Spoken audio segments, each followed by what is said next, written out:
ప్రజల జీవితాలను నేరుగా ప్రభావితం చేసే కీలక సమస్యలపై పార్లమెంటులో సరైన చర్చ జరగకపోవడంపై పెద్దపల్లి ఎంపీ వంశీకృష్ణ తీవ్ర ఆక్షేపణ వ్యక్తం చేశారు. ఢిల్లీలో మీడియాతో మాట్లాడుతూ ఇండిగో విమానాల భద్రతా సమస్యలు, డీజీసీఏ నిబంధనల అమలు, పెరుగుతున్న విమాన ఛార్జీలు వంటి అంశాలు సామాన్య ప్రయాణికులను తీవ్రంగా ఇబ్బంది పెడుతున్నాయని చెప్పారు. అదేవిధంగా ఢిల్లీలో కాలుష్యం 500 AQI దాటుతున్న ప్రజల ఆరోగ్యం ప్రమాదంలో పడుతున్న ఈ అంశాలపై ప్రభుత్వం చర్చకు సిద్ధంగా లేదని విమర్శించారు.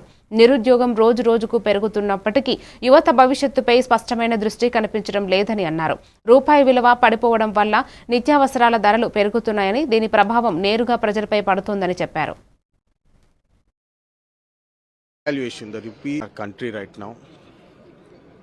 As a parliamentarian, our job is to raise national issues. It's been 2 years since the DGCA has upgraded the rules, but Indigo, because of their mismanagement, has purely neglected. They thought they will bulldoze the DGCA and the government and they will continue their business.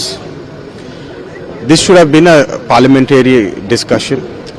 Also, we are seeing the Delhi pollution has surpassed 500 plus AQI levels.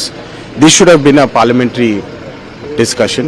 The rupee's devaluation, the rupee is falling at an alarming rate. We've all seen Prime Minister Modi talk about the rupee devaluating before he came into power. But today the rupee is in a devastated condition. It's in the ICU. There's no discussion on that. If you take a look at the Delhi situation, the roads, the infrastructure across the country, if you take a look at the Indigo crisis, if you take a look at the pollution crisis, unfortunately these topics are not being entertained to discuss in the parliament.